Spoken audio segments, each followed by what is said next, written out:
we got to talk about this Season 2 roadmap for Modern Warfare 2, as well as its implications on DMZ and Warzone. Make sure to sub to the channel for more DMZ and Modern Warfare 2 tips, tricks, and coverage, as well as drop down below what you think about this roadmap and whether or not you're satisfied with the content coming to the game. First things first, let's look at the roadmap real quick with my camera removed so you can see everything. So this is showing all the quote-unquote new content coming with Season 2, and as I'm sure many of you know, the content coming on February 15th, a lot of it is not new. So if we look at the left side over here, looking at Warzone and DMZ, you can see we have a new map and a new event coming, which is nice. That's great content. Then we have points of interest on here. They're really just doing this to fill up space. There's no point to put these points of interest on a roadmap because it's just all part of the ASHIKA Island or ASHIKA Island map. So I don't know why that's there.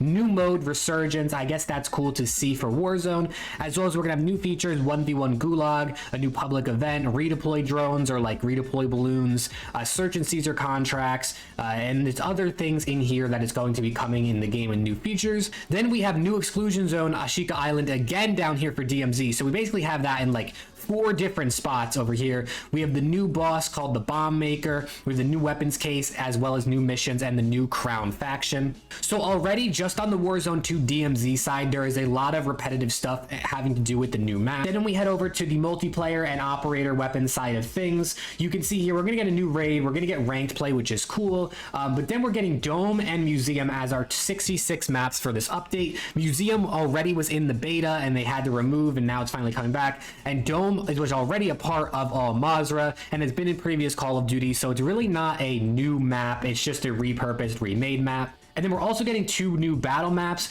You can consider this new content, it depends on how you look at it, because these are going to be coming from the Warzone map. These are pulled off of Al-Mazrah. So it's not necessarily that they're creating new maps, it's just we haven't seen them for battle maps yet. So it's like half new content. A bunch of new game modes, mainly party modes, infected, gun game, all or nothing, one in the chamber. I'm super excited for these. I think this will be something fun to play, get a change of pace with friends, but these are things that I kind of wish were in the game since the beginning. And then we do have new weapons, operators and stuff. So we have new bundles. That doesn't really count as new content in my opinion because you have to pay for it.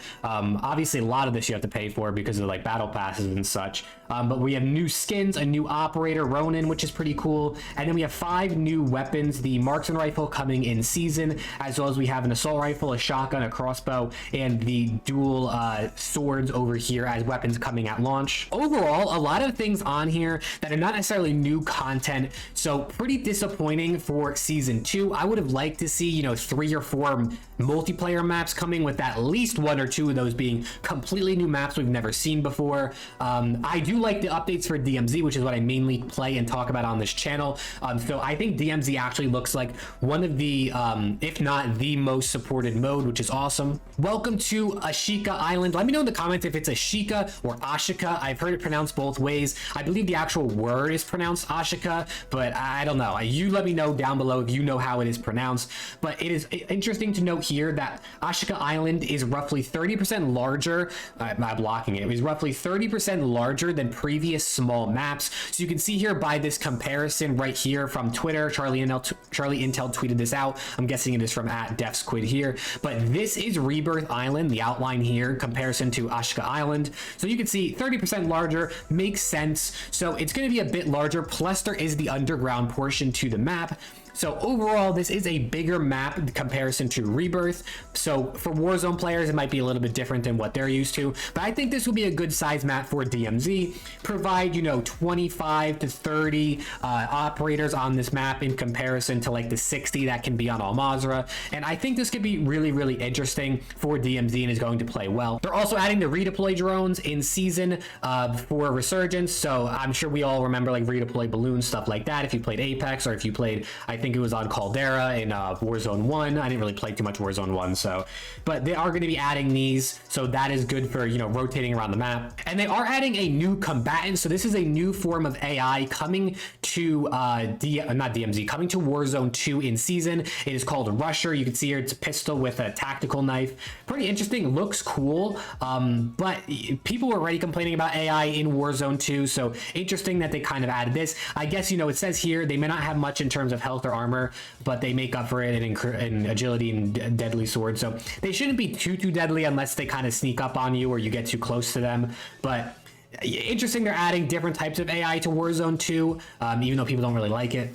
So now let's talk a little bit about the DMZ expansion to ASHIKA Island, as well as the new Crown faction. So as we all know, they are going to be resetting DMZ, so contraband, keys, missions, all being reset back to the default 0 tier 1 start, which I guess could be cool, especially for new players. It makes it a bit easier to get into the game. But following this reset, a new faction known as Crown, only available to Modern Warfare 2 owners. So if you do not own the game Modern Warfare 2, unfortunately, you will not be able to access this faction, but you can still access the other 3 factions in DMZ, so you don't have to buy the game if you don't want. So it's also going to add more missions and rewards, as well as they're refreshing some of the missions and changing them up from the other 3 factions. And then operators will be able to complete missions either in Al Mazrah, within Building 2021 if you have a key card, or by infiltrating ASHIKA Island. So that's pretty cool. You can do your missions on any of the maps. Some of them might be specific to certain maps, but it's nice to see that you're going to be able to kind of play whatever map maybe you're feeling that day, or you really want to play during that session, and not be too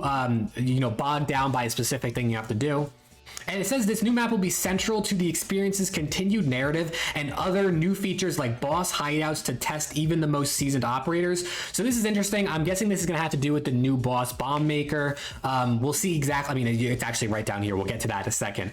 But it seems like this is going to be something with the new boss. It says boss hideouts. So I'm guessing this is going to be similar to like a stronghold or a fortress where the boss is in there. And it's going to be a really hard thing even for the most seasoned operators, like they said here. So the AI is probably going to be pretty tough. And then here we have, I guess this is our first look at the bomb maker, which is also going to, I guess, have the weapons case on ASHIKA Island. It says the bomb maker's location is currently unknown, but operators will be able to find him somewhere on ASHIKA Island. So we don't know exactly where on the island he's going to be. I wonder if it's going to change every map similarly to like the chemist on Al Mazrah. Most likely, unless it is just one single fortress, maybe up in the castle in the top portion of the map. He holds the new weapons case for Season 2, which contains all new permanent rewards for operators to flaunt within and outside of DMZ. So new weapons case, new rewards. We'll see how many it is, maybe 7 like it was with Al Mazrah, but that's pretty cool. So you can have another thing to grind out getting all those weapons cases. And also important to note, Al Mazrah and Building 21 weapon cases will remain the same. So if you haven't get those, you still can. You're not going to get new rewards for extracting with those in Season 2. So don't worry about getting those if you already completed all of them. And here's a look at the new POI, or the updated POI at the Satik Cave Complex with the downed aircraft. You can see exactly where this is on the map. There's a fortress here. It's kind of looking exactly like Afghan. From MW2, but you can see here there's a bunch of redacted stuff. I'm not going to read all this, but it is a new POI or an updated POI, so that's pretty interesting. Then we got a little bit about ranked play. There are going to be ranked play rewards such as skins, depending on, I think it's when you get to gold and up, you actually can get skins, which is pretty cool. So you have from bronze to iridescent, which are your skins, and then all the way up to top 250. And then you can get these skins based on your placing in ranked. So if you're interested in more of the competitive, if you really like the CDL like I do, this can be a fun little thing for you to play in if you want to get into that competitive zone. And here's a look, I guess, at the iridescent skin you will get if you place in the iridescent rank. And just some other general things. There's going to be this Path of the Rowan season challenges. So these are challenges you complete in Warzone 2 or MW2, and you'll earn rewards, including one of the new weapons. I think this is how you're going to earn the swords, or it might be the crossbow actually, so that's pretty cool. New aquatic vehicle as well, so if you're interested in more vehicles, there you go. There's also going to be the Walk the Path of the Ronin launch event coming at the launch of Season 2, and then by completing these 7 challenges, you will get a reward such as a gun screen or a weapon charm. So you're gonna get 7 different rewards for completing these challenges. Just something to do. I can't imagine it's going to be anything too difficult, being as you can do this in Warzone or MW2 multiplayer. But it's something interesting to do, I guess. Just a little added on thing. I don't know, it's a little bit more content. It's nothing too crazy, but at least it's something more to do. And real quick, we'll look at the new weapons. So we have the ISO Hemlock assault rifle. Looks pretty, I don't know, looks like an assault rifle. Hopefully it'll be pretty good. Then we have the KV broadside shotgun, obviously off of the AK platform, looking very much like an AK there. Then we have the dual Kodachis melee weapon, the dual swords. So these look pretty cool if you ask me, but I mean, how many people are really running around with swords just in general when it comes to any of these games? So we'll see how useful it really is. And then we also have the crossbow, which is pretty cool. Who doesn't like a crossbow, especially if you can add like explosive tips to it, stuff like that, which I'm sure you likely will be able to. I mean, it says unique ammunition types right here, so that should be cool. And then there also is the new marksman rifle, the Tempest Torrent, which will be coming mid-season, as well as a new lethal equipment piece, the Shuriken. So 2 new things coming mid-season, 1 gun, 1 lethal equipment, just a little bit extra thing to look forward to. You will be able to level up to rank 500, which is prestige 10, so every 50 ranks is a prestige. I'm glad we're going to be able to level up again, because I've been level 250 since I don't even know, like December, so it's been a long time. I'm looking forward to being able to level up, but 500 is going to be the cap for season 2.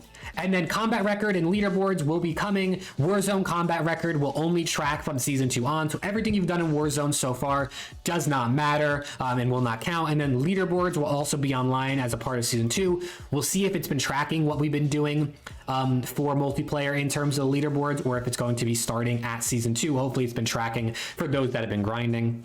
Overall, this is, just to give my final thoughts, so if you're not interested in what I have to say, you can click off the video now. But I'm disappointed in the content coming to season 2. I wish there was more. I wish there was more maps. I do like what's coming to DMZ. Let me get that out of the way by saying a new map, a new boss, a new weapons case, new faction, redone missions. I think overall DMZ actually has really good support going into season 2, which I very much like, and I think it needed, because like many other people, I haven't been as interested in the game over the past month or 2. In terms of Warzone, the content isn't bad. I mean, like I said, they're getting a new map for Warzone as well, which is cool, as well as the new mode. So overall, I mean, if you're a Warzone player, it's not too bad. A new map is a great deal of content when it comes to a big player mode like Warzone and DMZ, so I'm very glad we're getting that.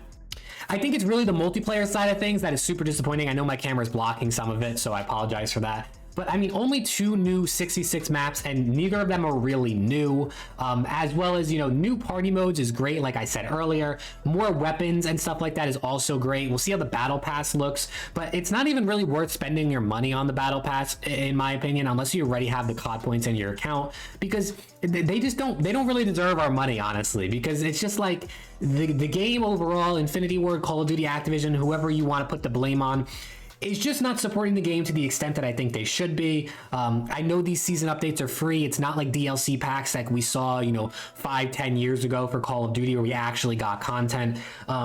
But it just doesn't feel like there's any effort, any love put into these games anymore. And I really wish, especially for the core 66 multiplayer, which is the foundation and what really, made Call of Duty take off, so many years ago before Modern Warfare 2019 and Warzone, 66 was the mode. And it's sad to see how, unappreciated and unloved it is by the developers. Either way, let me know in the comments down below what you think about season 2. If you're a DMZ player and you stuck around to this point, please make sure to sub to the channel. I appreciate everyone who's subbed. We've actually hit 2.2k subs, which is totally crazy. I was at like 400 subs when DMZ released, so I can't thank you all enough for the support. And if you're interested in knowing more in-depth look about ASHIKA Island, make sure to check out the video. It should be somewhere on screen here that I did in the past couple days about the map, looking at all the POIs and giving an in-depth look. So if you enjoyed the video, drop a like, sub to the channel, and I'll see you all in the next one.